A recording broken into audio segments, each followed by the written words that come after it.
my name. I'm Director of Research in Teagasc, and it's my pleasant duty tonight to welcome you here to this lecture on behalf of Teagasc and the RDS. We're very grateful to the RDS for the support that they've given to this lecture and to this series of lectures, and for making this fine facility available to us here tonight and for this series of lectures. Some of you will be aware that this is the second lecture in a series of lectures that we initiated last July. The lectures address the topic of the grand challenges for global agriculture and food. And you might ask, why are we interested in a series of lectures around that topic? And I suppose the reason is that as an exporting country, and a country that's very outward looking, it's vital that we participate in and that we have our voice heard in the international debates and discussions around policy issues that affect food production. You know, I can't overemphasize, I suppose, the importance of that as a small country that has a pretty unique production system and a grass-based production system, and that type of system is often not very well understood. So it's very important that we're able to articulate the features and attributes of that type of a system. And if you want to be able to participate in a debate, and if you want to be listened to, well, you can shout loudly or you can have something sensible to say. And usually the latter is by far the best way to have lasting impact. And if you want to have something meaningful to say, well, you must understand the issues. So that's really the reason, I suppose, that we put on this series of lectures. There are a lot of issues around global agriculture and food production that have an impact on us, that we want to be heard in. And we want, I suppose, to increase the awareness of those issues here in Ireland, and to increase our understanding of those issues. So I see a lot of people from various government departments and agencies here, and we hope that it's helpful to you in terms of your work with policy development here in Ireland. The first lecture in the series was delivered in July, last July, and it was about the huge dilemma that faces the world in terms of the food security, in terms of energy security, climate change, and those big issues that will impact on food security. And that set the scene really for the lecture series. And tonight we're moving on in the lecture series to look at one aspect in relation to the challenge. We all know the challenge. We've got to produce 70% more food or thereabouts by 2050. We don't have a lot more land that we can easily bring into production. So there's big challenges around achieving that 70% increase in food production. And the issue that we're focused on tonight is, will we run out of the natural resources needed for food production? And we're very lucky to have Dr. Dominique van der Mensbrugge from the FAO to discuss or to give a lecture on that topic tonight. It's a topic, I suppose, that has fascinated people for hundreds of years, and I suppose the best known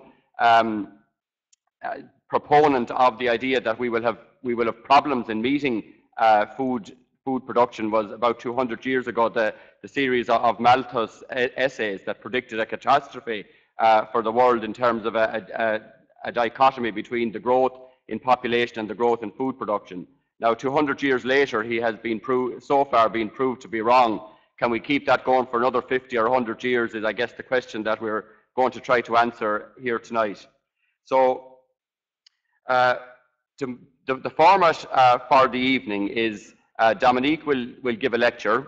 We have a very talented moderator then, Leo Enright, a broadcaster who has a very keen interest and knowledge in science. He's been one of I suppose, the most knowledgeable voices on science-related issues on the media over the last 20 to 30 years.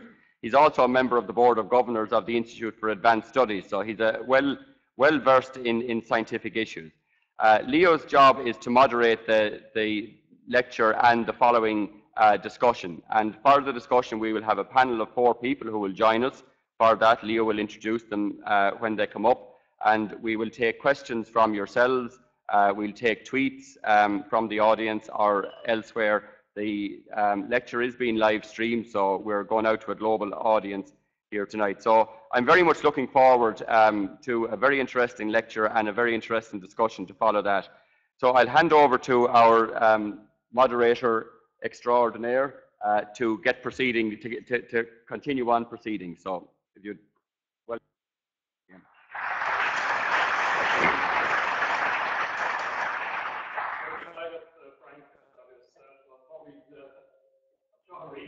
I'd like to begin, as I would on any event, by pointing out to you the emergency exits. There are emergency exits, two behind the stage, one over on the right-hand side as you look towards the stage, and there are two at the back. Now, I generally use that as when I'm talking to a much younger audience, I tend to use that as a teaching opportunity to explain to young people that bad things don't happen very often, so they shouldn't worry, but that they should always be prepared for bad things, and it's good to know where the fire exits are.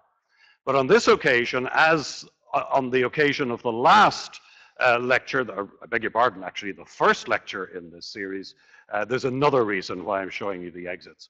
And that is because if you came here to see pictures of cuddly polar bears and wafting fields of corn and all sorts of lovely National Geographic type stuff, you should leave now. Because that is not what this lecture series is about.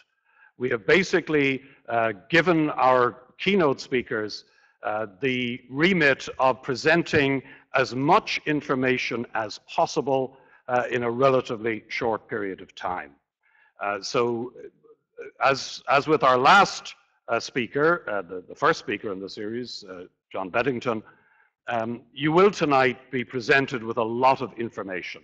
And the idea behind all of that is that hopefully you will go away with enough information to begin to make your own mind up about these issues. So we make absolutely no apology for the fact that this is full of information. It has the density, I think, of a neutron star in terms of information per cubic centimeter. So I'm very pleased to introduce a man who really can bring us through these figures in a way that perhaps certainly very, very few people in the world can do. He's a mathematician initially by training and went on to take his PhD in economics. Dominique van der Mensbrugge is now a senior economist and team leader of the Global Perspectives Studies team at the Food and Agriculture Organization. But that really doesn't do justice to him. He has been involved across a broad range of economic issues associated with this, and before joining the FAO, he was at the World Bank. As I say, he's a Belgian, he's an economist, and he is also an olive farmer in the hills above Rome, which is rather wonderful. He's just been telling me about that. So it's with great pleasure that I now introduce Dr. Dominique van der Mensbrugge to talk to us on the subject at hand. Just before, as he comes up, I will remind you that we are inviting you to tweet your comments as the evening proceeds. The hashtag is Teagasc. And also, as Frank mentioned, if you feel moved to, you might want to text or tweet your friends to point out that this is being live streamed. It's my understanding that if they go to teagasc.ie, they'll find links to the live stream. So if you feel moved to text or tweet your friends and point them to the fact that this lecture is beginning now, I'm sure somebody at home would appreciate the heads up.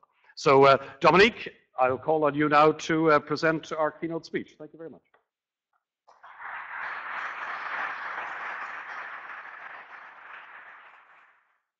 Thank you very much. Thanks to Teagasc and RDS for inviting me to present this speech. What I'm going to talk about today is a report that was recently released at the Food and Agriculture Organization. Internally, we call these the AT reports. AT stands for Agriculture Towards, and the year keeps on shifting, but it's been shifting since the 70s, because these reports date back to the 1970s, so this is the latest in that series, and the current report is called AT 2050, so we're looking ahead to 2050. As Leo said, I will impart a lot of information tonight, I hope, and it would be nice to see the PowerPoint. I should mention while it's coming up that the AT report started in the 70s with the work of Nikos Alexandratos, and he still was responsible for the current report with Yele Brunsma, although Nikos has been retired from the FAO for over 10 years. All right, good, thank you. So I'm going to start with the punchline, which are the key messages from this report. And the key messages is that we've seen substantial progress since the 1960s in terms of food production, meeting people's needs. I don't see the PowerPoint on the screen here. So it hasn't been even progress overall, but it has been quite significant. And as Frank mentioned in his introductory remarks, so far we have proven Malthus wrong. We believe that over the next 50 years, we will continue to prove Malthus wrong, albeit there will be continuing problems, particularly with sustainability, particularly with poverty, but that overall the food situation will be quite good on average. There are new issues that have emerged. Some of them were mentioned in the first talk in July. Climate change clearly is one that is looming, if not already upon us. The bioenergy components of agricultural production is also another issue that may influence progress over the next 45 years. Let me just very briefly present some of the really macro picture of the last 45 years. So this chart shows you 4 indicators of progress: GDP, population, GDP per capita, and agricultural production. It shows in the bars, it shows the levels and how they've gone up. So you can see that, for example, GDP has gone from roughly $5 trillion in 1960 to over $36 trillion in what we call the base year, that's 2005, so a factor of 6. Population has grown roughly by a factor of 1.3. GDP per capita has been less progressive. It's gone up by a factor of around 1, and agricultural production, fortunately, has gone up by a huge amount, by roughly a factor of 3.5, so well outstripping population growth over these last 45 years. There have been, of course, some major technological breakthroughs. We can talk about space with Leo, computers and the internet, the green revolution in agriculture, biotechnology, commercial jets, containers, that the introduction of containers has proven to be a major instrument in improving global trade. We've also seen major political changes, the transition in China, and of course the breakup of the Soviet Union. All of that has had quite significant impacts on agriculture over in the past. Another sign of major changes over the last 45 years are the volume quantities even of commodity production.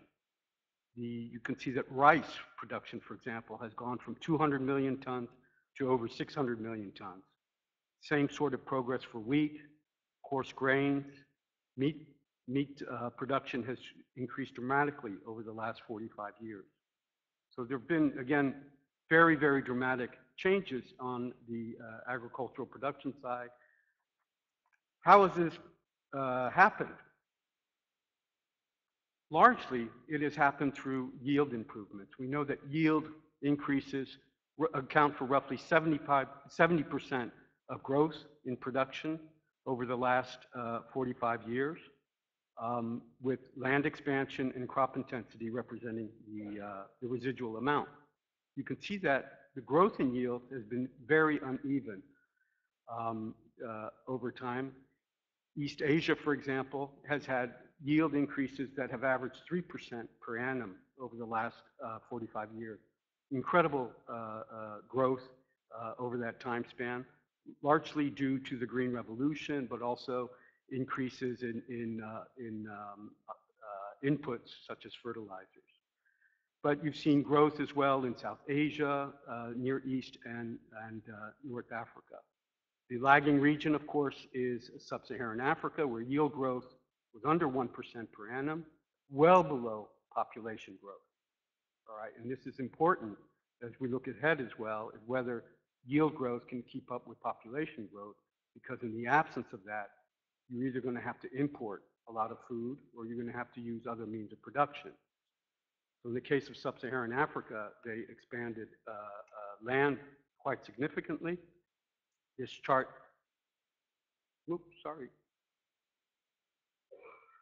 This chart shows the land expansion at the global level over the last 45 years. Overall, it's roughly 250 million hectares. A lot of it was in East Asia and South Asia, but you can see that the biggest expansion was in sub-Saharan Africa, because in order to meet the food needs in sub-Saharan Africa, with the absence of high growth in yields, the alternative was to produce on more land. There's been some progress in terms of poverty and undernourishment. In terms of levels, and these are the highlight numbers often in the press, the levels have more or less remained constant at roughly 800 million people that are undernourished. You can see on the right panel that the percentage decline has been somewhat more impressive, but there are still very significant levels of undernourishment. And I'll show you how that will evolve over the next 45 years. So that's just a preview of what we've seen. So significant progress, significant issues nonetheless with poverty and hunger, and in some cases with the production and how the production has been produced. So looking forward, I'm going to start talking about the main drivers of our projections. And these are essentially population and income growth. Technology is the third leg of that. After I talk about the drivers, I will talk about what this implies for food demand, and then I'll end up with saying how this food could be produced over the next 45 years. So for many of you, I think these numbers are familiar. We expect to see an additional 2.5 billion people over the next 45 years, a population going up to roughly 9.1 billion in 2050. These are not the latest UN forecast, by the way. When we did this work, we had available the 2008 revision of the UN population projections. The 2010 projections are currently out. The global numbers are roughly identical. The regional numbers are different, particularly for sub-Saharan Africa.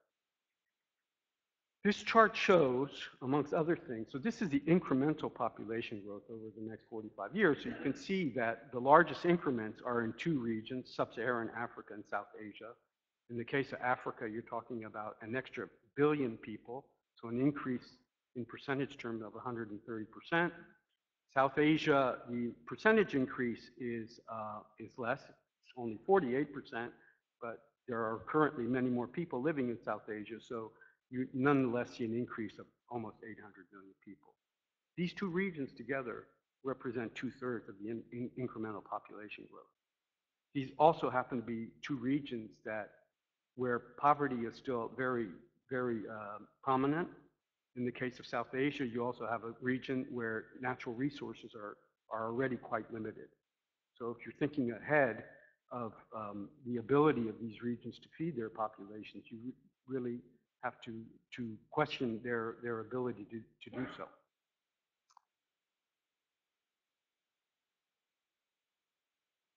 So that's on the population side. On the income side, these are forecasts that come from the World Bank, and I think they actually came from my desk several years ago. But so on the income side, these show the growth rates on the right bar, the gold bars, the growth rates. So for developing countries, we're projecting roughly 6% average per year.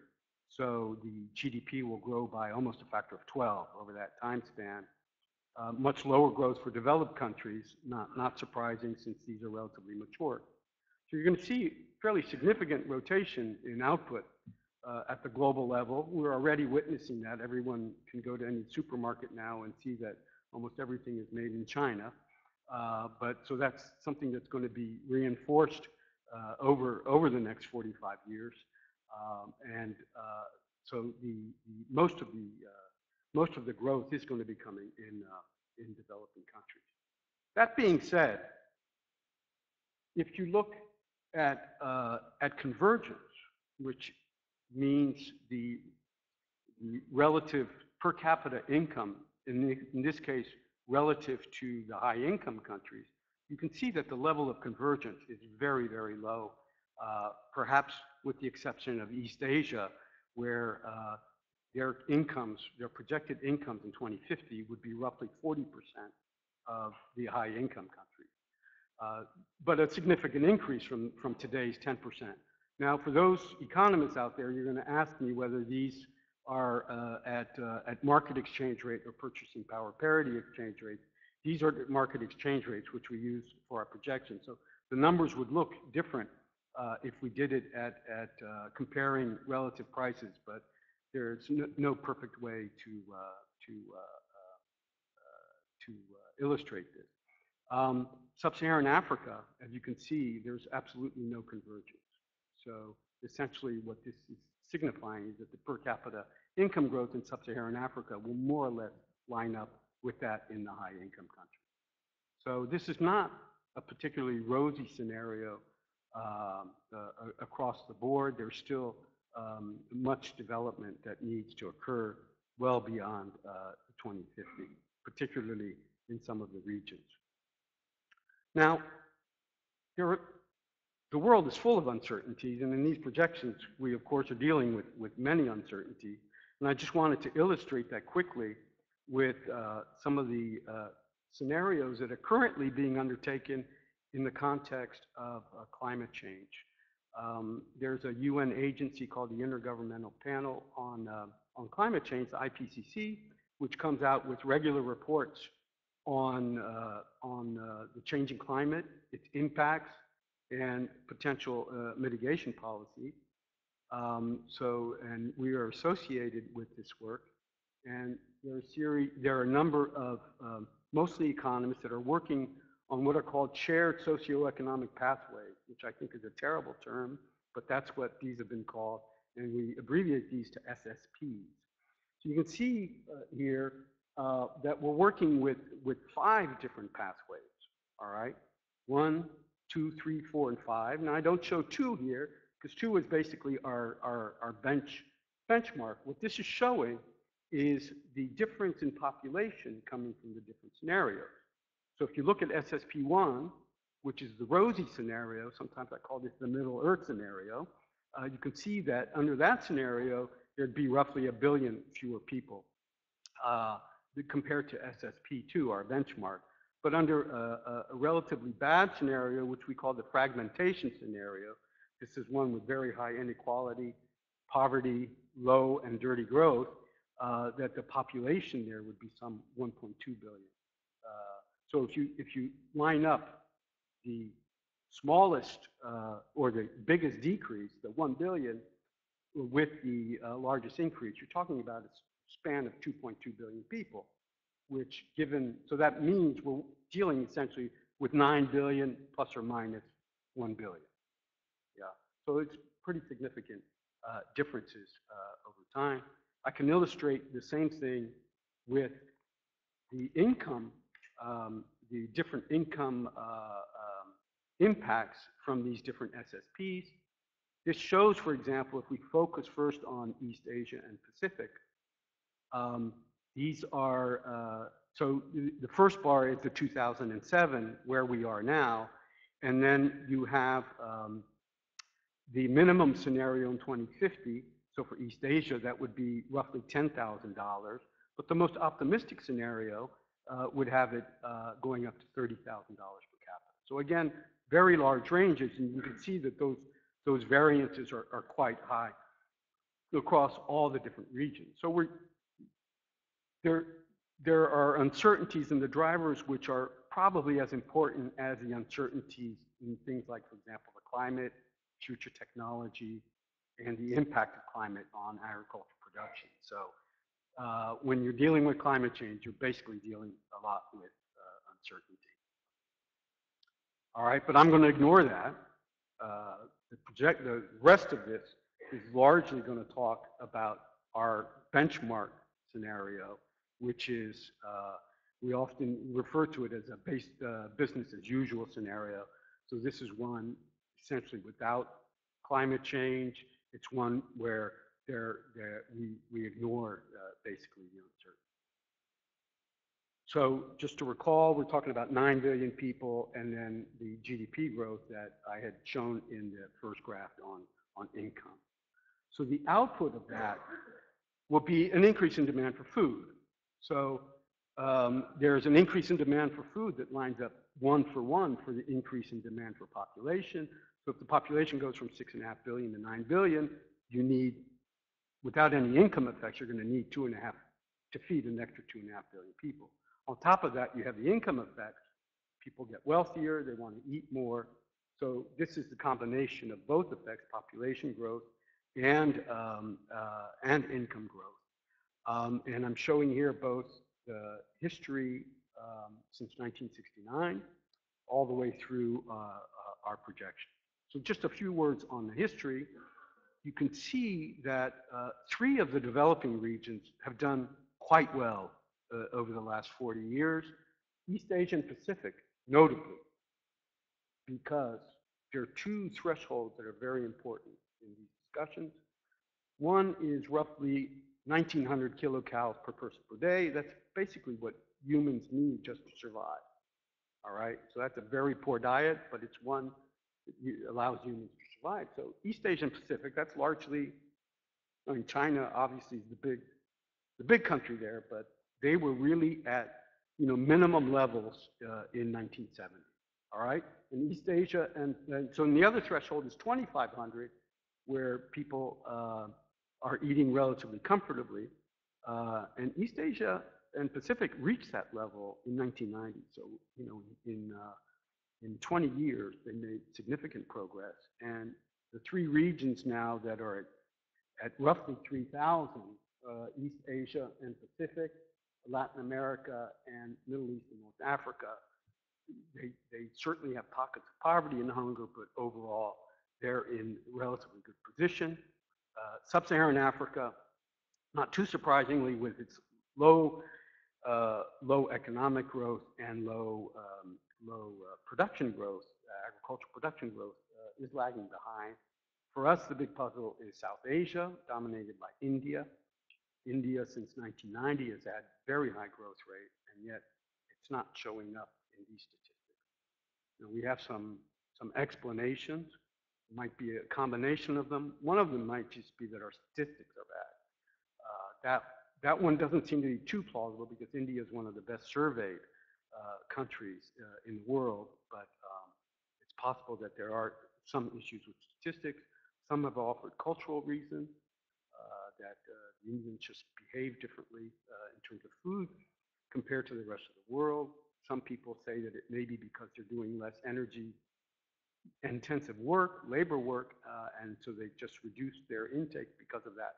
We're not quite sure, and this is still an open question that we're looking at. Looking ahead, though, you can see that all the regions go well above the 2,500 kilocal scenario, so that at any rate, at a global level, there are enough to meet the needs of every single region. There are still, nonetheless, significant country differences within these broad regions.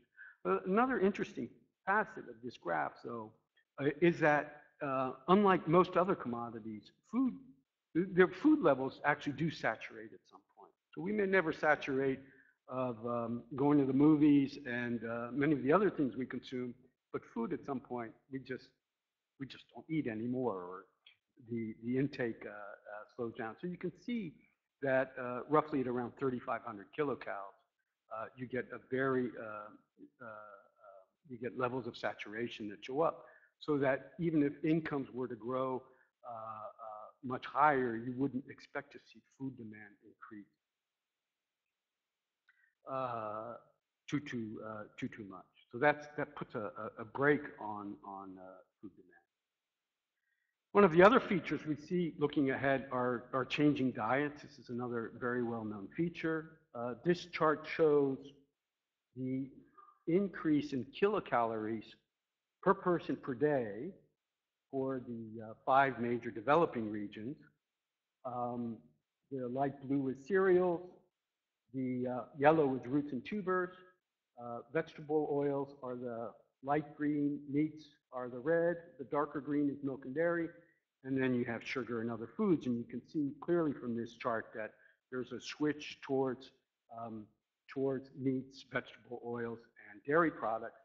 This is probably a good thing for Irish farmers, I think, since you tend to specialize in livestock. So not so much in sub-Saharan Africa yet. Sub-Saharan Africa is still in the transitional phase where the increase in cereals, the uptake in cereals, will still be very, very important.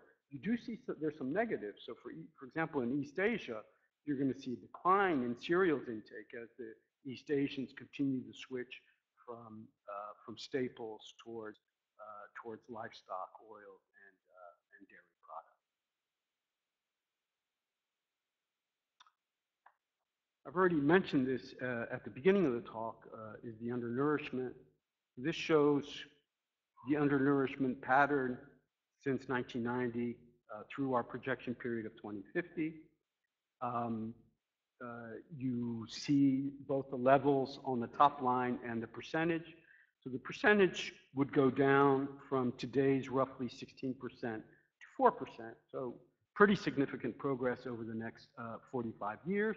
And even the levels start coming down as well as incomes grow relatively rapidly in the future and population growth starts decelerating. The World Food Summit was held in 1996. There was a target at the time to have the number of undernourished, not the percentage, but the number. That 810 became the 405 million target, which is the star in the middle of the chart. You can see that, and that target was to be met in 2015. Under our projections, that is very unlikely to be met. We have roughly 3 years left to do so. And it probably wouldn't even be met till sometime in the 2040s under these projections. All right. So now these numbers are again a little bit outdated. The FAO came out with its latest undernourishment numbers, so they were revised all the way back to the 1990s. Changes the numbers a little bit. The picture is roughly the same, and the message is roughly the same as well.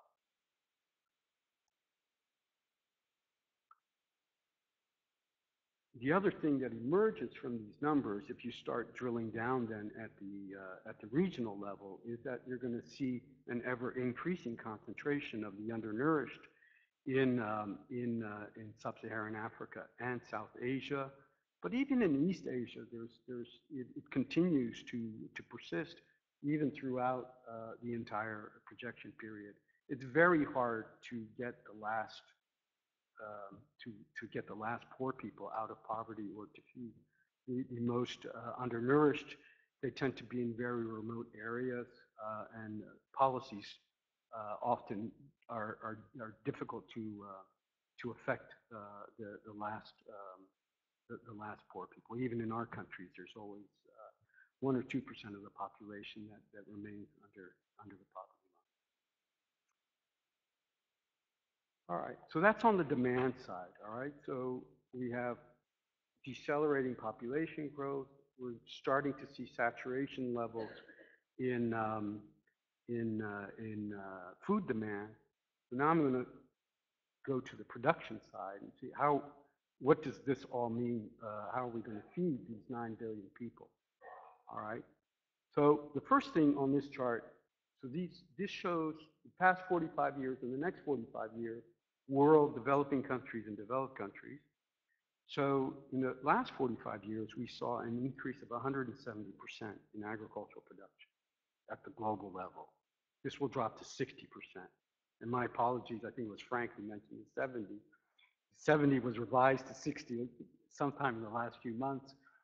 Sometimes these numbers take on a biblical influence, but it was very hard to get our senior management to take on board the 60%.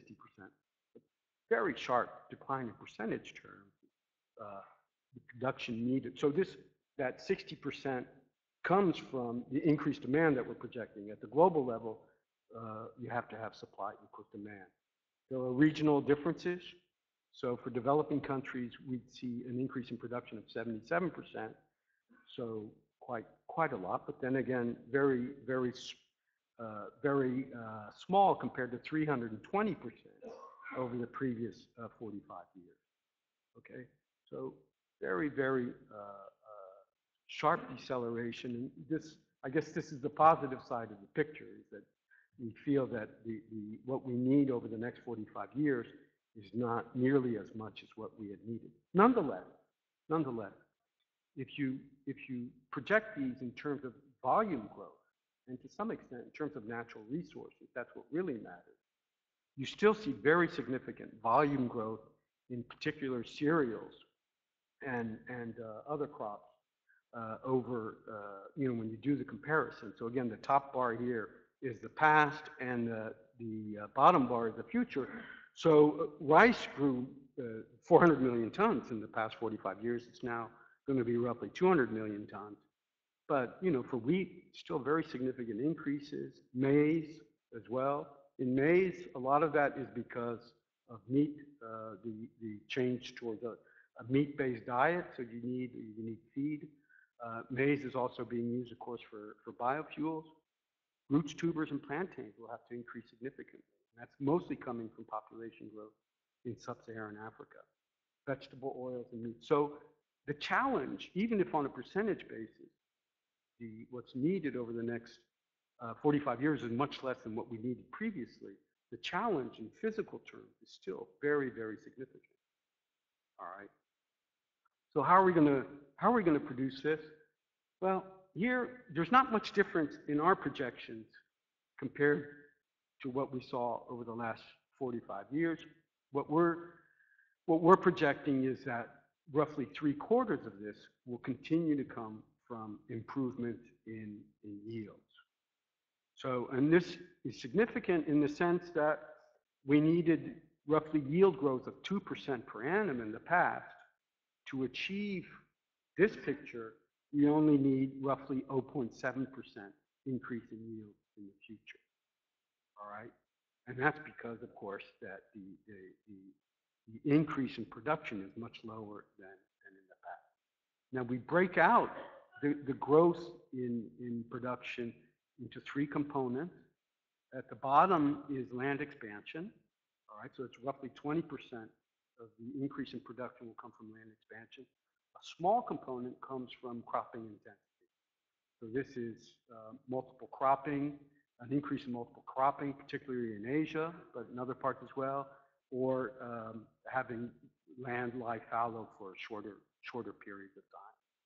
There, you can see as well that there are regional differences, so that for Near East and North Africa, no land expansion, but pretty significant expansion of cropping intensity. You can see that in the case of Latin America, a lot more of it will be coming from land expansion than from yield growth. And Latin America happens to be one region where we believe there is significant land expansion potential. Could we do better? Is 0.7% growth in yields. That's much lower than what we've had in the past. So could we do better? This chart just shows that if you fit a linear curve through what the yield growth over the past 45 years, you would end up at, I think the number is 5.42 tons per hectare, and we're only projecting 4.3. All right, so if you just did a blind trend analysis, we certainly could do much better in just mathematical terms. All right. I just wanted to illustrate here that, first of all, the first thing to observe, the bars show the yields today and the yields in the future. you can see looking across the regions that there are very significant differences in yields.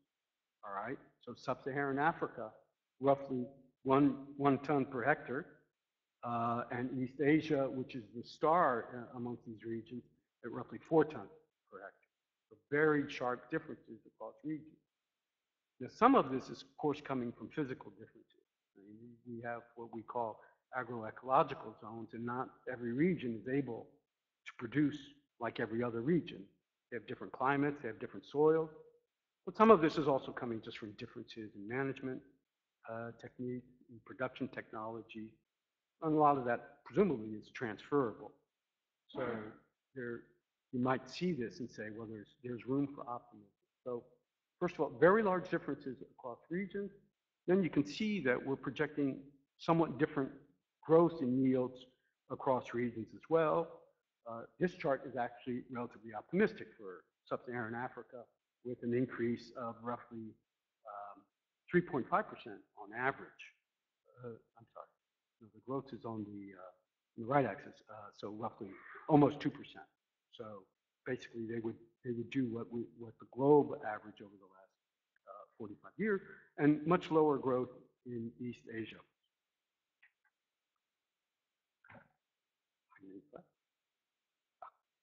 I'm going to have to accelerate a little bit. All right. This is just, I just wanted to illustrate. This is a really interesting chart. It doesn't come from us. It comes from some scientists. It shows if you close the yield gap, so the yield gap is the difference between yields, between the actual yield and what scientists consider the potential yield. If you just close 95% of the yield gap across the world, you could increase output 58%. All right, using today's technology. So this is not moving the frontier. So this alone, just closing yield gaps, would be enough to line up with our 60% increase. All right, let me move to land. We talked about yields. Here's land. So on a global basis, arable land would increase by 130 million hectares under this scenario. So it's a little bit over half of the expansion of the previous 45 years. So much smaller expansion, but you can see most of it's coming in Latin America and Sub-Saharan Africa. All right. For developed countries, we see actually continuing decline, just as we've observed over the recent past. So there might be some opportunities there for the developed countries to, if there are more significant shortfalls in the global agricultural production, to fill up some of that gap. Some of this land data comes from work that we've done jointly with an institute in Austria. It's called the GAEZ. It's always very hard to pronounce.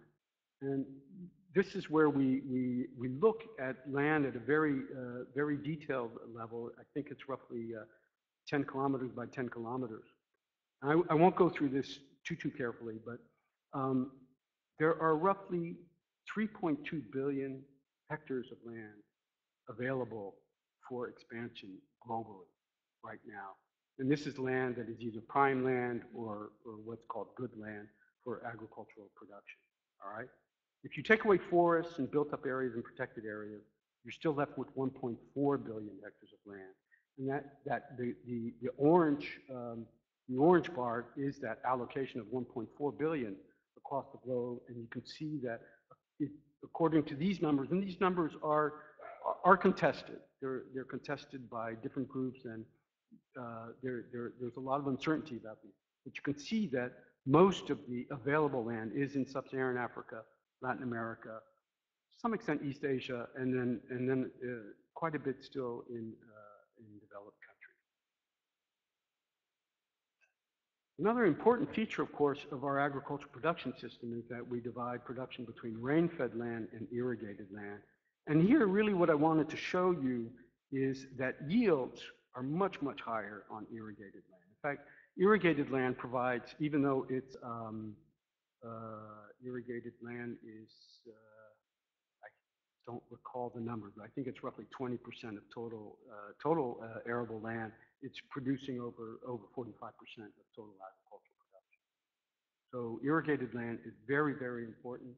You can see again that the rate of irrigation as a percent of total harvested land is very, very high in 3 regions: South Asia, Near East, and North Africa and East Asia.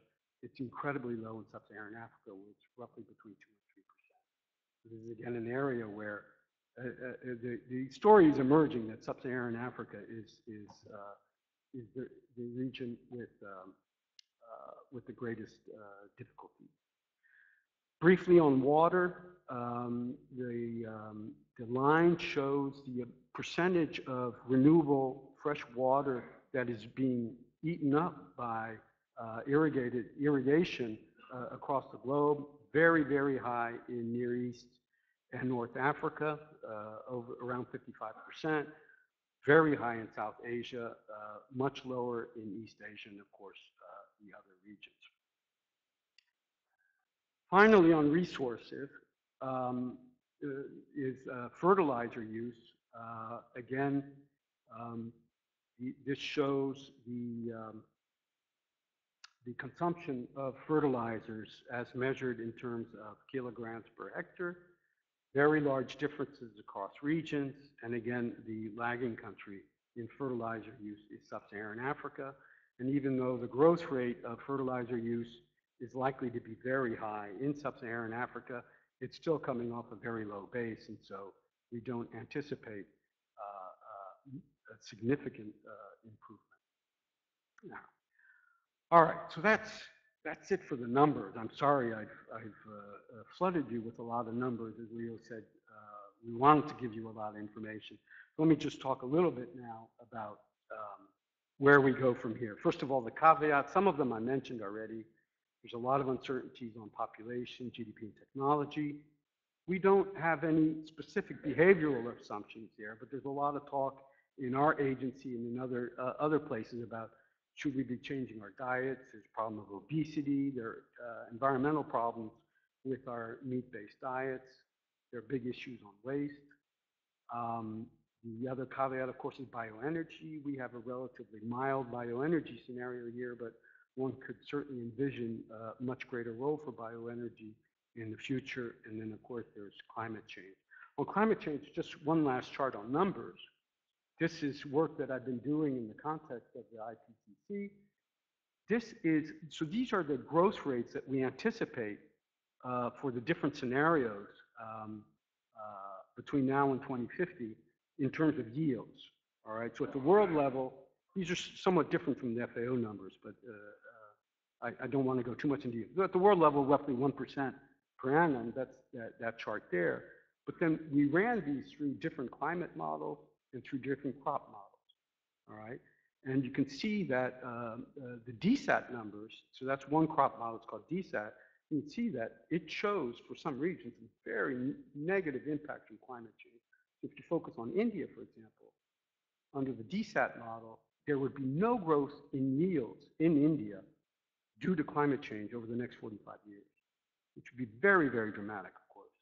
But even DSAT, if you look at North America, the impact of climate change, coupling DSAT with the Hadley model out of the East Anglia, very, very significant impacts there for North America. This is work in progress, but so it's likely to change a little bit, but it's still something of a great deal of concern. So takeaway messages. So we think the potential is there for feeding the 9 billion. Yield, and we may be, in fact, maybe over pessimistic. We know that yield gaps are high. We know diets may change. Population growth may be overestimated. We've been wrong in the past, and we could do a lot more on waste and losses. However, and I think this is the really important message, is that there are huge regional differences, both in terms of supply and demand. So there could be very significant tensions in countries that have very high demand and perhaps lower supply potential.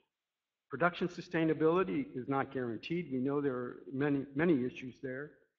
We're not quite sure yet how the energy-agricultural nexus is going to evolve in the future. If climate change policies are implemented and there's a huge tax on carbon, or if the policy community feels that it's important to stay under the 2-degree change target, most of the scientists believe that the only way to do that is with heavy use of bioenergy and with carbon capture and storage technology. And that would have very dramatic impacts on land use and on the ability to provide food.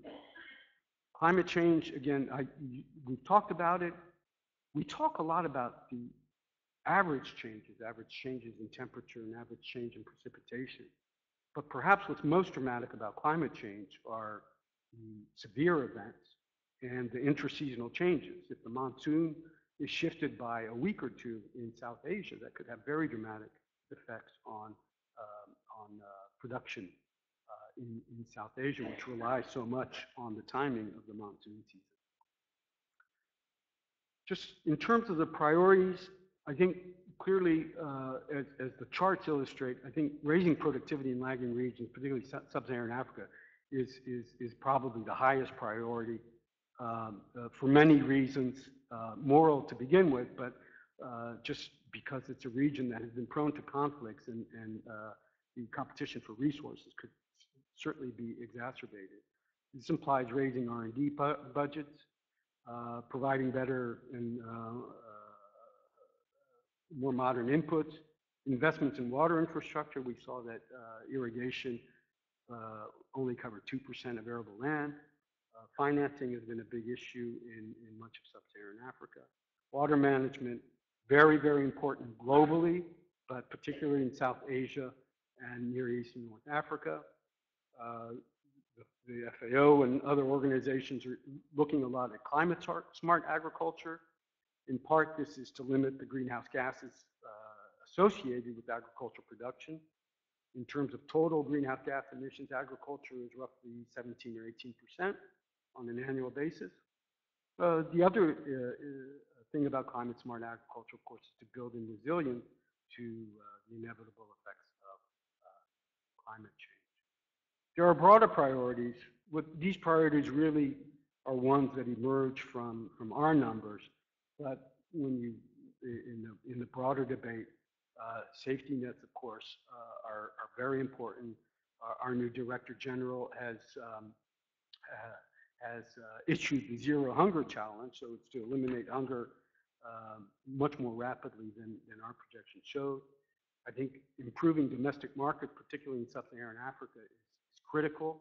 The farmers need to get the right signals to improve their own livelihoods and ability to market whatever surplus they could market.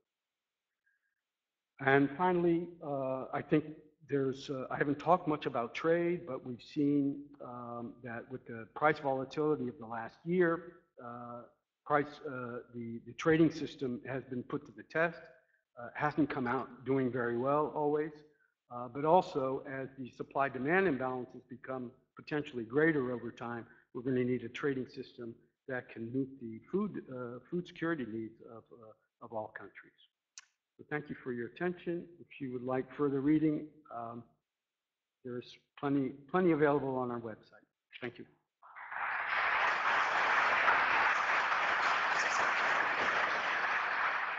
Thank you very much, Dominique, and my profound thanks to you for staying to time as well, because that I know wasn't an easy task, and appreciate the effort you made.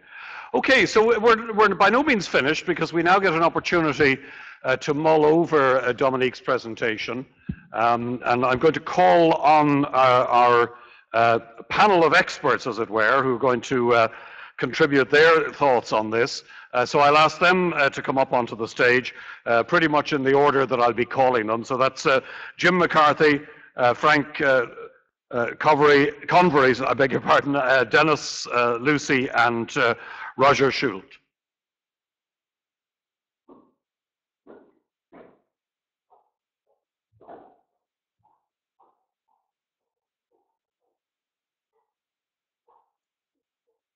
Sorry, am I pressing the wrong buttons there?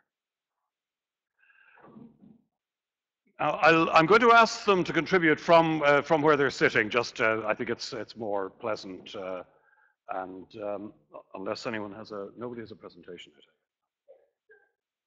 What I'm going to do is I'm going to ask each of our panel to respond to Dominique with a couple of minutes of comments of their own, their perspectives on it. And in a way, I was keen to call on Jim McCarthy first because Jim is a very interesting and unusual person in many respects. He describes himself as being a first-generation farmer who qualified as a farm manager back in 1981. He was the winner of the Bank of Ireland Farm Start Award, and in 1987 he won the Irish Tillage Farmer of the Year award. So he doesn't come from the traditional farm background. He's somebody who went into farming, and he has done so with extraordinary success. He's been involved in agriculture, not just here in Europe, but also in South America. So, Jim, I'll ask you, if you wouldn't mind, to kick off with maybe some observations on what we've heard. Thanks. Well, I think you all agree with an excellent paper. You know, the information volume is incredible in the paper. For me, there was one concern. My single biggest concern about the future is the impact of cost of energy. And the world faces, the farming world and the food world face three pretty big challenges, I believe. There's the quest for protein, the requirement for water, and the energy issue. And the three of them are intertwined. Because the cost of energy is huge. Conventional farming has to adapt to meet the requirements of the future. Because conventional agriculture is wasting energy and is not energy efficient. Let me give you a simple example. In the system we use here in Northwest Europe for establishing our crops, with the Teagasc system, we use about 50 litres of fuel per hectare to get our crops established. In a no-till system in South America, they use 7 litres a hectare. The other big difference is that in Teagasc systems that we use throughout much of the developed world, we give off about half a ton of CO2 per hectare, which is wasted energy as well. Whereas no-till farming acts as a sink. So conventional agriculture has to become much more concerned about energy. And because that leads on to the water issue as well.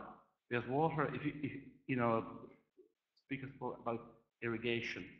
If you want to put on 8 millimeters, if you're using centrifuge of irrigation, and you want to put on 8 millimeters of water in a day, which is about the limit with a 525 millimeter that you can put on in a day on 90 hectares. It's going to take you 12 tons of 1,300 litres of diesel if you want to power available. It's an enormous cost. So and then added to that is the machinery cost, which takes energy to mine and the steel and all the rest. Added to that is the fertilizer cost. And one of the big things we're not taking into account in any of this is the actual return on the fertilizer. Because fertilizer is a huge amount of energy. Yeah. And to give you an idea, it's about 4 or 5 tons a hectare using 250 kilos of nitrogen, fertilizer. In the very good no-till systems in South America, they're now using 200 kilograms to produce 11 tons a hectare of grain land. And it's coming because of the dreaded word biotechnology, GM crops. Now, we get the connection here in Europe about GM crops. The reality is that 75% of the internationally traded grain is GM, and 95% of the internationally traded soybean protein is GM. So, you know, we've just been left behind. But the world will move on without us, and agriculture will develop because of that. And finally, for the protein one. The nearest thing we get to free energy is sunlight. When you grow grass and you graze it with a bull of the cattle and produce beef, about 4% of it ends up as protein. Whereas if you produce grain and you feed it to pigs, about 12% ends up as protein. Whereas if you feed it to chickens, about 18% ends up as protein. But here's the wonderful one for Ireland. Where you can grow perennial ryegrass with good genetics and grow 16 tons a hectare of dry matter, you could produce over 30% of your sunlight. into protein. So I think that I found the paper excellent, but I think we haven't questioned the energy input into agriculture enough. Okay. Thanks very much, Jim. Could you move that? Okay, well, let's call on Frank Convery now, who's a senior fellow at the UCD Earth Institute. He's also chairman of publicpolicy.ie, and Frank says that his passion is mobilizing the market to protect the environment, and that's carbon markets, water pricing, and the green economy. He wants to see Irish people understanding the mess that we're in and thinking about how we're going to address it. So, Frank? Thank you very much, Leo. Well, I'd like to second Jim's commendation for a terrific talk. Given my price obsession, though, I was surprised that Dominic didn't show us prices, because it does seem to me that, first of all, looking back at prices tell you a lot about what's going on. There's a famous book by Barnett and Morse, which they wrote in 1967, called Scarcity and Growth. And they look back at resource prices, including food, over the previous 50 years. And they found that in real terms, prices were falling. And therefore, they said there's no scarcity. Technology is keeping up, and more than keeping up with demand and so on. The latest data I've been looking at as part of a commission group tells us that that's flipped now, that most real resource prices are increasing and have done for the last 20 years or so. And this, of course, is because of the huge demand coming out of Asia. And a key implication, I think, for agriculture and for food is to allow those real growth in prices to pass through to the consumer. That it's absolutely fatal, almost always, when you interfere with the market and don't allow prices to come through. And there'll be a lot of pressure to, I think, do that kind of interference. So it's a kind of a question to our speaker, really, to dwell a little bit on the price. On the climate angle, which Jim developed as well, I think the caveats that were introduced at the end of the talk, I think, are very apropos. It does seem to those of us who look at the data and look at the discontinuities and so on, that we're quite likely to get some serious surprises on the downside over the next 50 years, which means that adaptation, I think, is going to be critical. And the GMO, well, two things from Jim's remarks, I think. First of all, is the role of genetically modified organisms possibly in managing that challenge. And secondly, the kind of technologies that he mapped out in terms of transforming the energy efficiency with which we farm locally and obviously globally. Finally, I guess that it relates to that is the whole technological assumptions. The impression I got was that we historically have had about a 2% increase in real productivity over time. And the question is, will that grow? Our speaker, the first speaker in this series, was essentially questioning whether we were going to be able to maintain that productivity impetus. And if not, that there were going to be quite serious implications. Finally, just I remember listening to Jack Westerby, who was the kind of leader of the forestry program in FAO, and he said the art of working in international development is to shed one's illusions while keeping our faith intact. And I think our speaker has done that wonderfully. Thank you. Excellent. Thanks very much. Okay, let's hear from Professor Dennis Lucy now, who's, I think, will have an interesting perspective given the amount of emphasis in Dominique's talk on the whole question of sub-Saharan Africa. Dennis has been involved with Goethe for many years and currently chairs the organization's New Hunger Secretariat. He's a lot of experience working in Africa and, in fact, set up the first multinational joint project with the Mekelle University in Ethiopia. So I think, Dennis, we'd be very interested in your perspective particularly on the perils for Africa. Thank you very much, Leo. And I'd love to congratulate Dominique on what I think was a well-balanced overview and a well-balanced presentation of all the issues that are involved in making projections and in seeing what might happen as we move down the road in terms of what's likely, and then being prepared for the random shock things and so on that Frank talks about.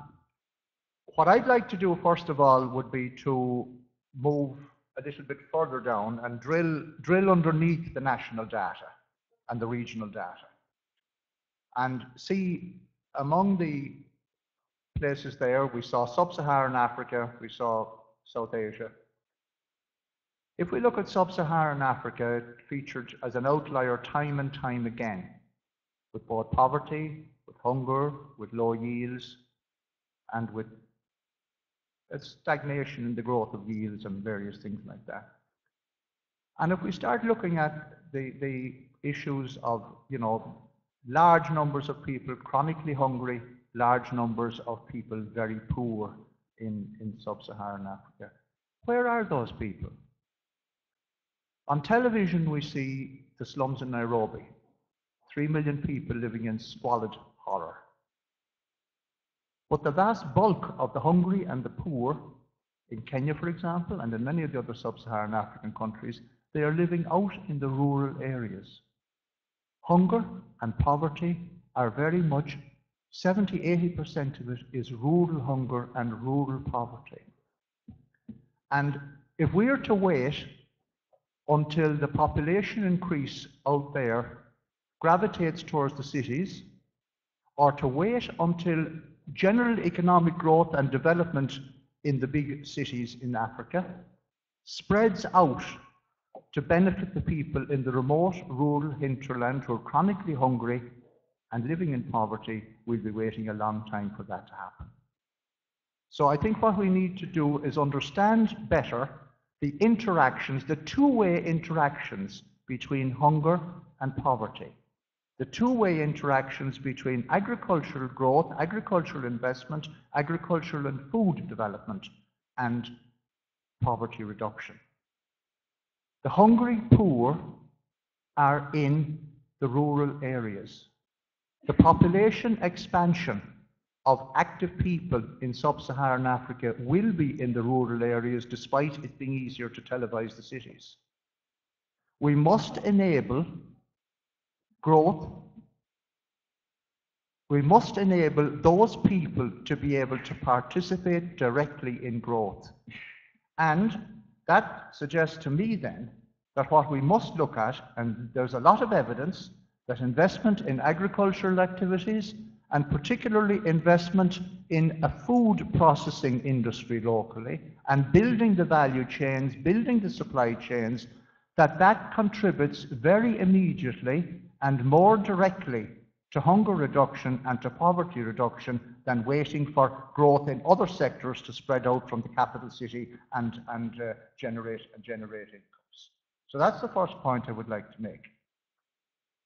To do that, we need to make sure that what we don't have is just a stagnant subsistence farming, but that we try to help to move towards the business of farming and to move towards the development of the processing industries, the development of value chains. And this is where Ireland's experience in moving from the stagnant agriculture we had in the late 50s to the vibrant food sector that we have now. Okay, Dennis. That's important.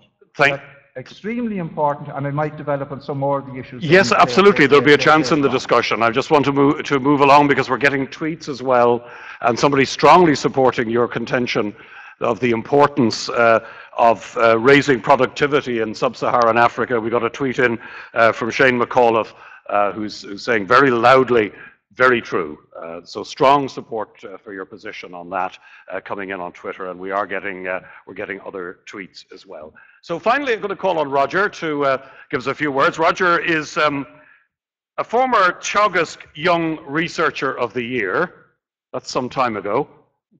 1999, I think, is that right? But since then, he's gone on to become leader in translational research on sustainable food production and has been a loud advocate in this country of moves towards food security, not just in Ireland, but globally. So Roger, I think your perspective on this would be very much well received. Thank you, Leo. First of all, I'd also like to thank Dominique for a very clear presentation. And my own background is in modeling, and I always love when a story is told through figures and graphs. For me, that makes it very clear.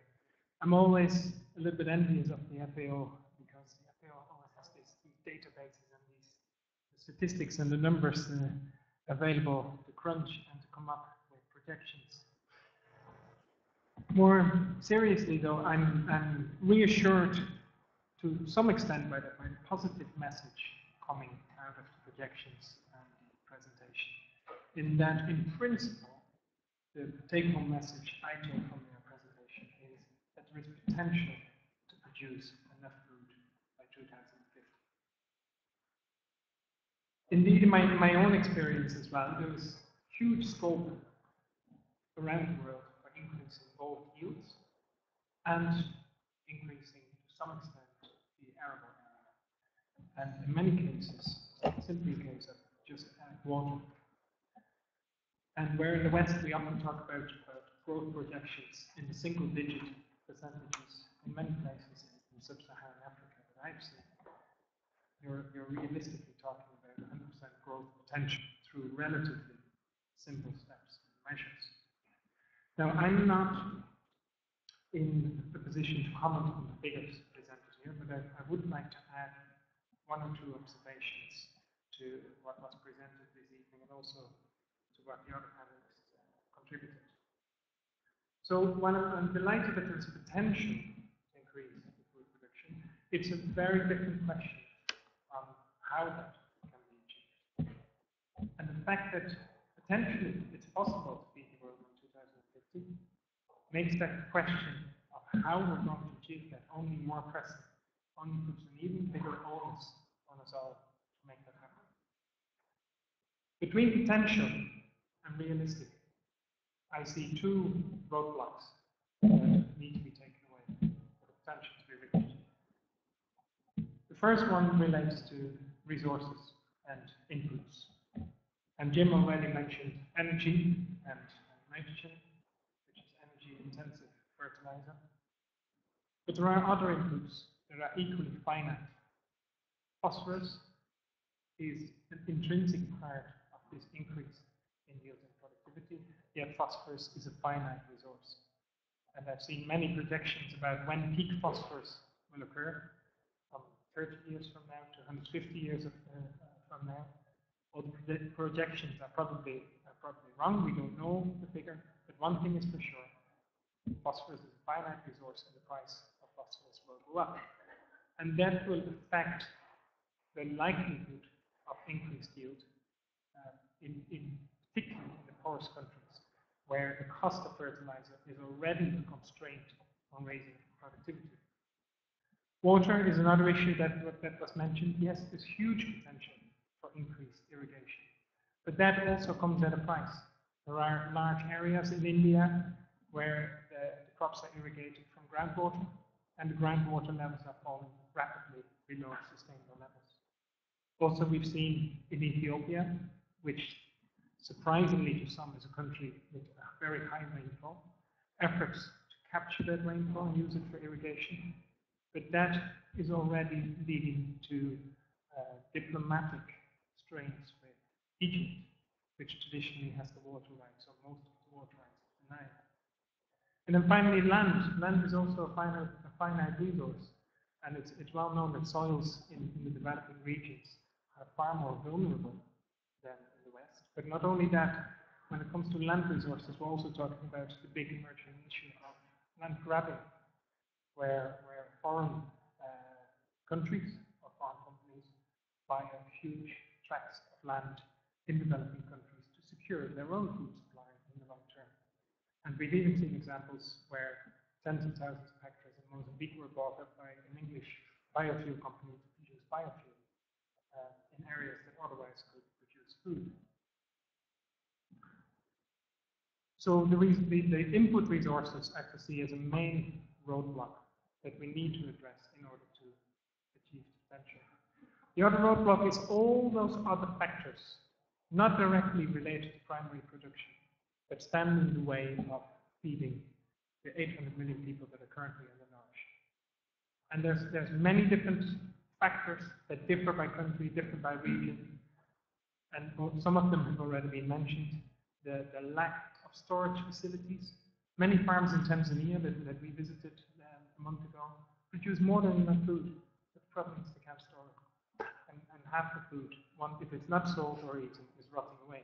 Okay, Roger, I'm going to have to move on to the floor. Okay. If you would like to just finish your remarks. Sorry for interrupting.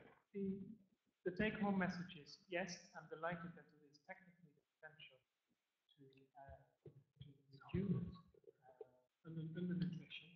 So far, our track record up to now, the number of undernourished people has increased, not decreased. And what is the big game changer that we foresee that can change that and reduce undernourishment? Okay, thank you very much, Roger.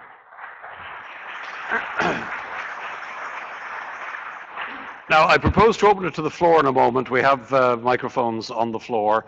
And just for planning purposes, I propose to continue with the discussion for 15 minutes. So we'll be finished about 8:10 if anyone's looking to catch a bus or anything.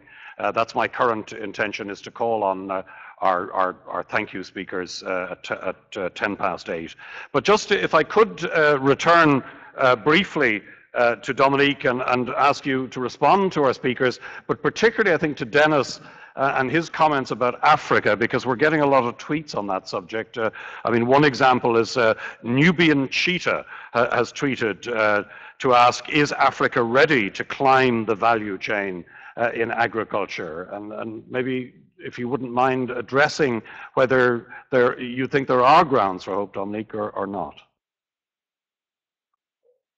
Thank you, Leo, and thank you to the panel for some really excellent comments. Let me first address the one on sub-Saharan Africa. The potential is there. We know the yield gaps are huge. We know there is significant land resources that could be environmentally sound to expand on. There are obviously human resources that are quite significant.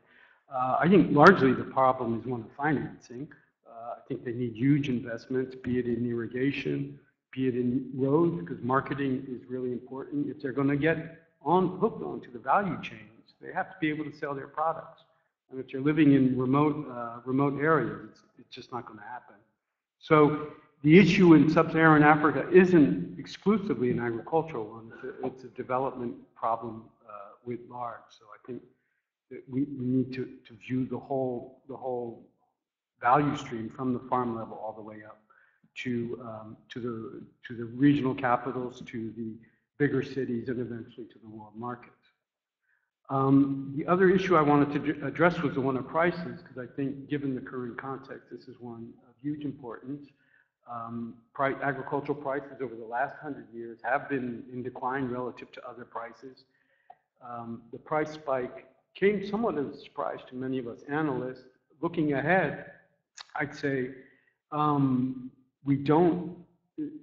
think most of the analysts right now don't believe that prices will fall in the next 50 years as they did in the previous 100 years.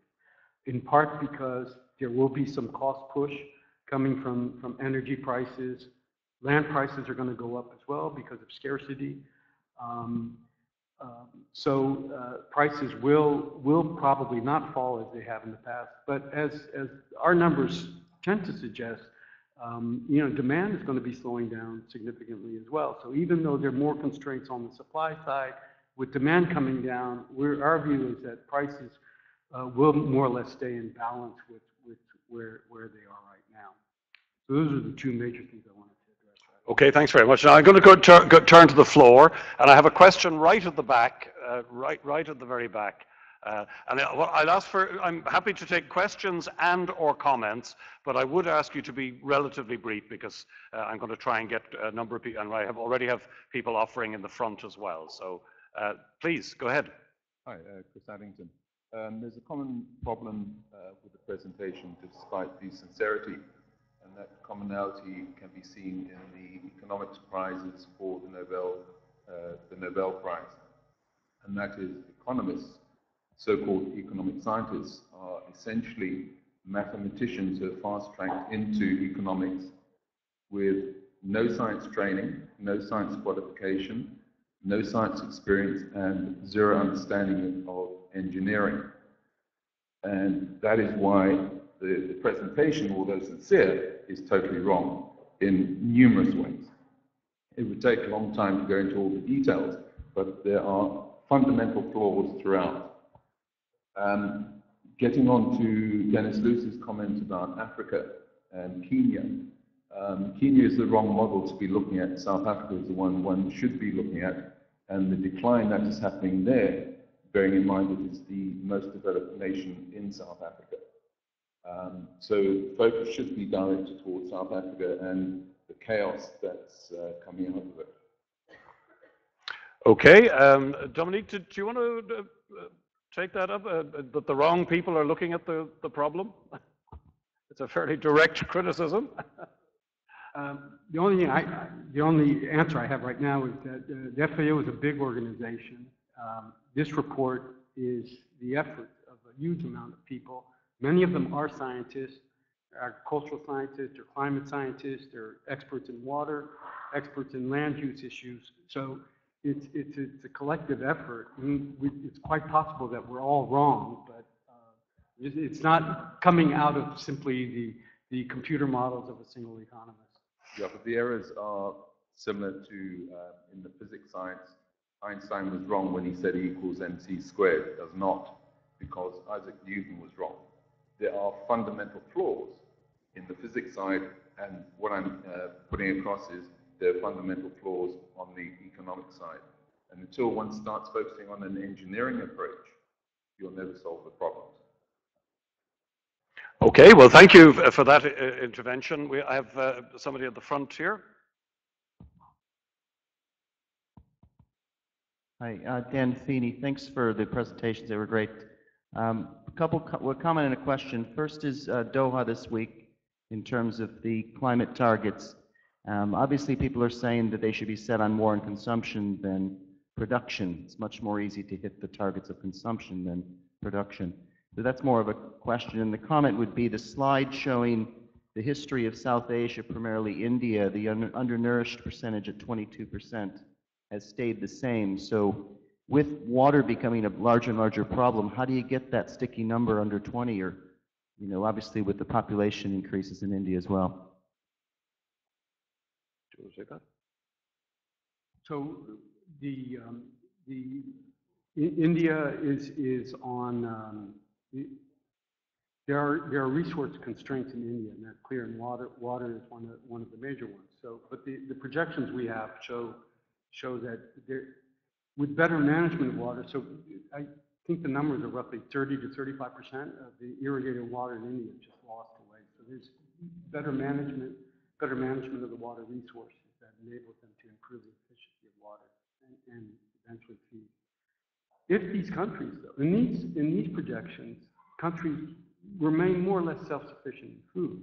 But for me, one of the big concerns is if there are major drop-offs in production, be it in India or in the Middle East, because there's of water resources, for example, or greater soil degradation, or whatever the resource constraints may be, these countries are going to be faced with, with several choices, and one of them is just going to be more dependent on imports, and that's, I'm not sure that the world trading system is really strong enough to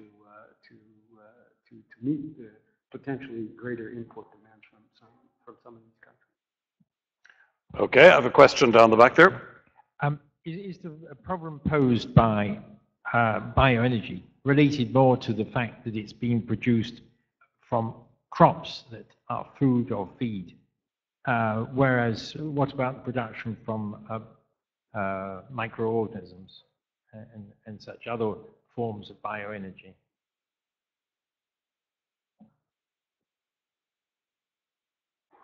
Okay, could you just clarify the question again? Yeah. The I think Dominic posed the problem of bioenergy and as a risk factor. Now, this is related, is it not, to the use of food and feed crops, that is maize, rapeseed in particular, soybeans, to the production of our bioenergy. If we were to see another generation, which is in the pipeline, of production of bioenergy from microorganisms, would that not alleviate that particular problem? So there are a lot of potential energy technologies out there. Microorganisms in one, algae, switchgrass, all of them have very different implications for land use and food production. But at the moment, there's no clear kind of technological leader, so it's pretty much still speculation at this phase. Okay, I have one question from Twitter. Just the apple farmer who's listening in online, who had hoped to be here. We're sorry you couldn't make it, but we understand you had business in the orchard. But he was trying to clarify from Roger just this whole question of phosphorus, whether it actually peaks or runs out in 30 years. And he just wanted to clarify that, I think, in his tweet, whether you were saying it was going to run out in 30 years or whether it was going to peak in 30 years, and wasn't there quite a big difference between the two? That's a very good question. I don't think anybody's in a position to give a precise answer to that, because first of all, the projections range from 30 years to 150 years. And it's a bit like peak oil or when oil runs out, projections are always wrong. But the one thing we know is that the prices ultimately over the long term will go up as it becomes more scarce. So I'm not going to give a figure here tonight, but the trend will be for prices to go upwards. Okay, we have another question from the floor here. Tim Duggan here from Enrich. Question for Dominic. When you were doing your projections on yield increase for the next 50 years, how did you factor in changes in soil quality over that time? I think there are assumptions about soil quality that are built into the projection. I can't answer that precisely, but I know it is taken into account, and I suspect that it just follows recent trends. So there might be, a degradation in soil quality. If it's been averaging 1 or 2% per year, that probably continues into the future as well. Okay, question down at the back. Hi, I just wanted to ask if there was any research done about how the vegetables and fruit and vegetables that we'd import into supermarkets in Britain and Ireland, if there's any research done on what kind of an effect that has on local economies, like on resources, on water and that kind of thing. For example, we get a lot of avocados and asparagus and stuff from Kenya. So has there any study being done on what kind of effect that has on local resources? We don't work at that level of detail, but we do. I showed you lots of numbers. There are many more I could show you. The projections deal with, I think, 35 commodities. Fruits and vegetables are pretty much aggregated together. We separate out citrus and some of the other vegetables, but we don't get down to the avocado level. But that being said, we do project the growth in fruits and vegetable productions in all the 105 or 110 countries that we're dealing with. So we do look at the water and land use changes that would be implied by the changes in the production of fruits and vegetables as an aggregate. Okay, we've still got a couple of minutes for questions, so I'm going to take the lady in the back there next. Thank you. I have a question for the panel. Anne Randall from the Irish Dairy Board. Just in terms of the take-home message here about that there would seem to be, albeit there is conditional potential to feed the world of 9 billion people by 2050, it would seem that in order to do that, my understanding, what I'm getting from this is obviously the cost of food production has got to rise. Is that the case? And in that context then, the issue of affordability, we might be producing the food, but are the 9 billion people in the world, can they afford it? And the affordability issue is a huge issue, particularly in sub-Saharan Africa. So I'd just like some comments on that. While we may be able to produce the food, can we produce it at such a cost that actually the people can afford it? Thank you. Dennis, maybe you might like to take a shot at that, would you?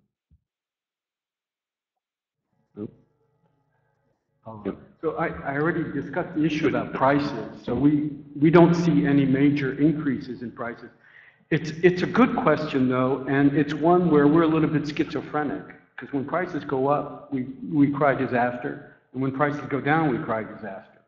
This, prices going up, depending on how they're going up, is also provides more resources for poor farmers if it's not from cost push factors. So we have to be a little bit careful about what we mean by prices rising. And that doesn't help, of course, the urban poor, which, you know, the issue of affordability will always be very important for the urban poor. But for the rural poor, rising prices may actually be beneficial. But you know, it depends on the context. Yeah, I think there's a lot of scope for enhancing efficiencies in the farm sector, traditional agricultural productivity, as we know, but also in the nature of the value chain in the food processing, the storage, the saving on losses, the savings on energy and processing, and the timeliness of capturing whatever consumers are paying and transmitting that back along, and of cost savings in a more efficient system that can reduce the price for consumers and that can give simultaneously higher rewards for producers to a leaner system that's much more effective and that is not supporting the market inefficiencies that are in the system already, where there are bottlenecks and there are inadequately developed, very, very poorly developed systems. And all of this then I think has to be set within a context of a wider rural development program and so on that moves beyond agricultural productivity and links into other development activities in the local area as well. Okay, time for just two more quick questions, one here in the middle.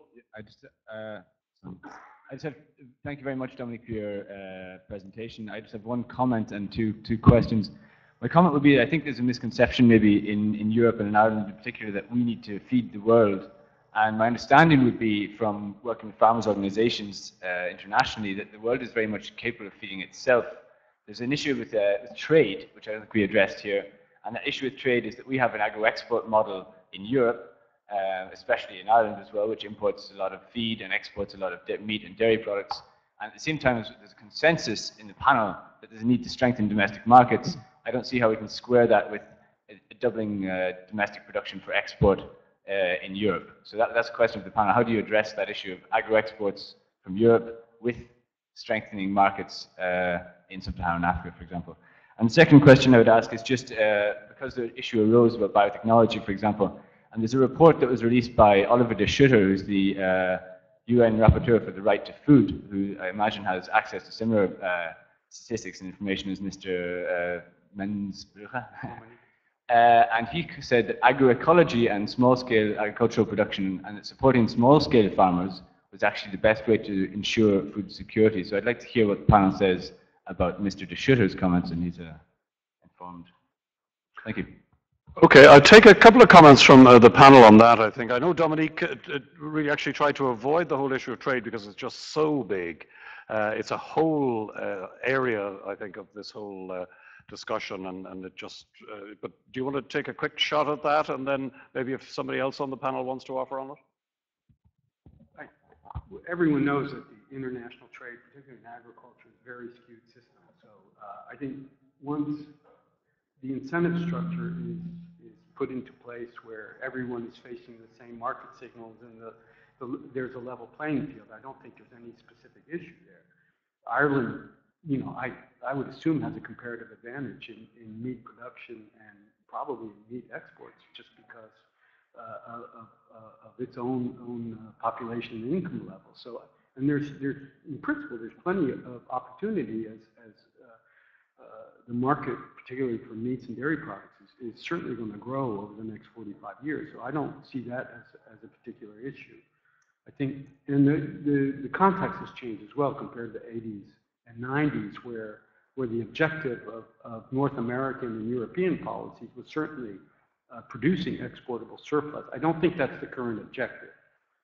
So I think just getting the incentive structure right, I think, is really, really critical. Okay, so Well, Roger, I'd like to second that. I mean, it's really important that when we, especially in Europe, export, we don't wreck the farm business in other countries, basically. I mean, if that problem is addressed, and we've gone some way towards addressing it, then I do think there's a lot to be said for trade, because we know from our own experience in this country, from the late 30s to the early 60s, that a self-sufficiency model for economic development doesn't really get you anywhere. Okay, I'll take a final question then down at the back of the hall there. Thanks. In your estimates of the increase needed in grain production of 0.7%, how did you apportion the difference between raw calorie requirements and the increased requirements as a result of changes in diet? What was the last part? How did you apportion the 0.7% increase needed between now and 2050 on an annual basis?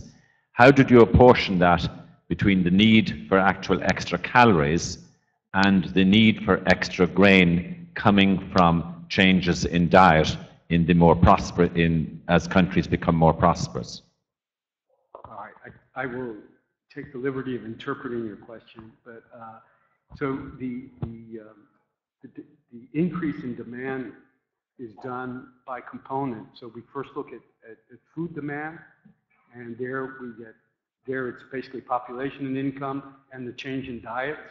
But then the change in diets obviously has an impact both on seed demand, so we project that individually, feed demand for livestock, so a lot of the increase is coming from feed demand, and we have exogenous components to look for biofuels and other industrial uses of agricultural commodities. So it's done by component, everything's added up, and then we get the total demand coming out of that. Okay, well, thank you very much. I'm going to call on Tom Cannon of the RDS to come and thank the speakers and to say Kupla Fakkel.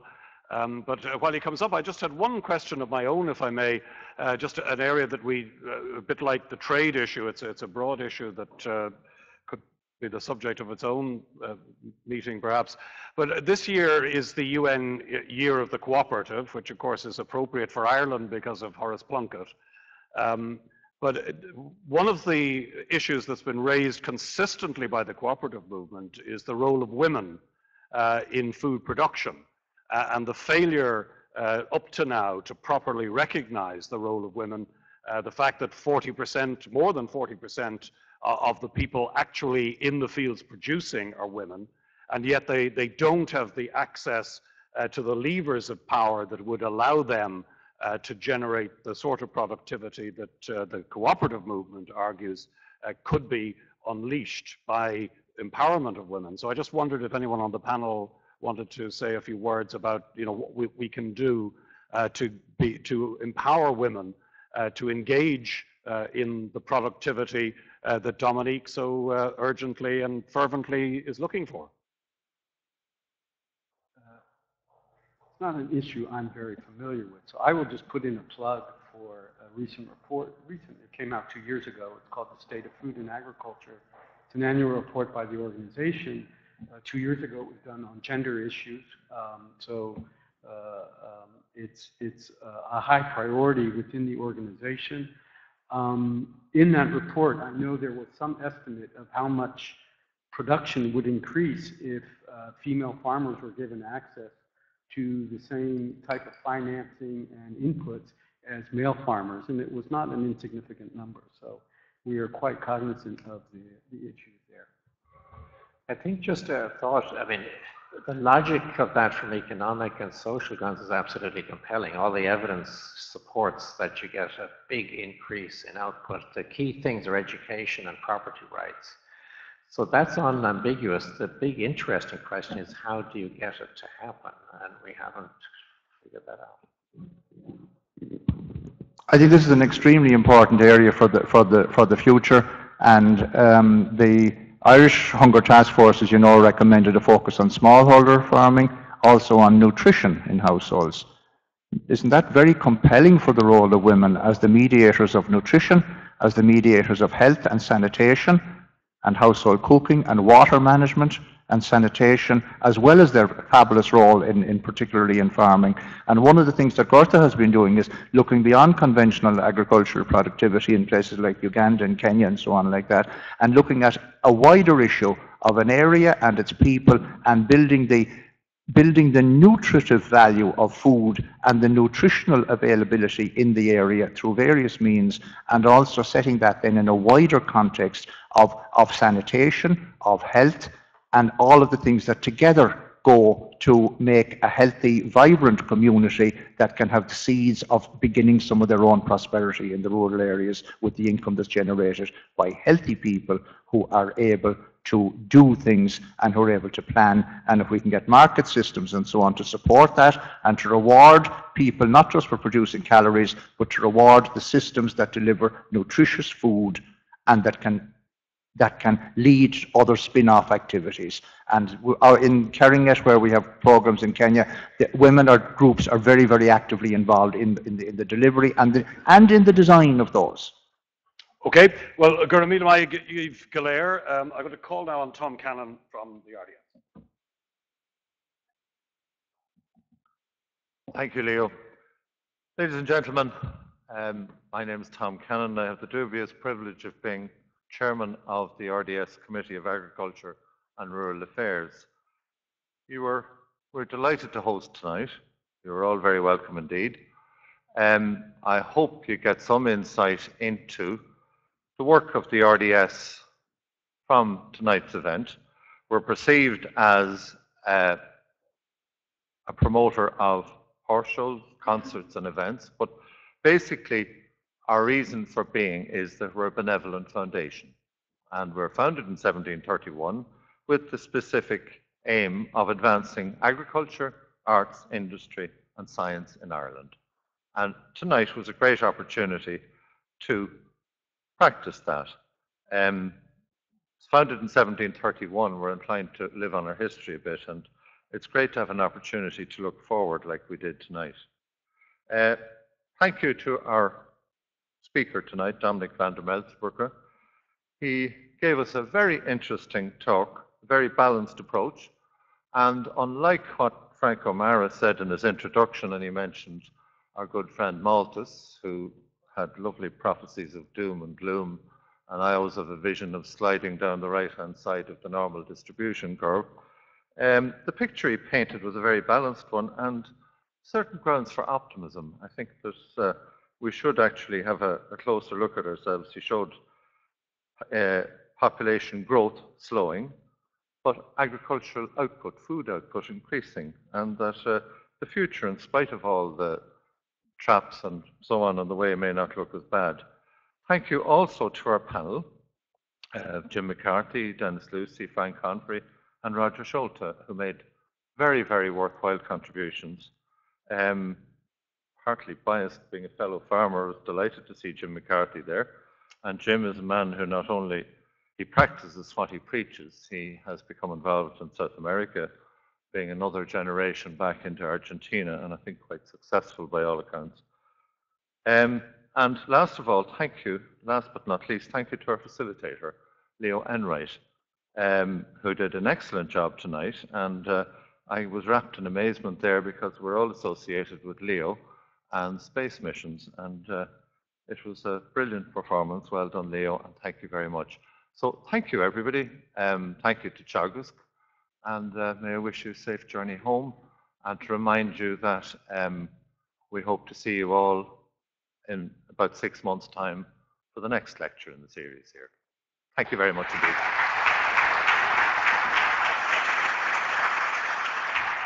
Thanks very much indeed, Tom. And just finally, my own thanks to Jane Kavanagh and Lorraine Ryan, who helped us with the microphones. and to Katrina Boyle and Cathal O'Donoghue, who worked away on the Twitter and the social networking side of the evening. So my thanks to everybody. Slán a bhaile, slán go fóill.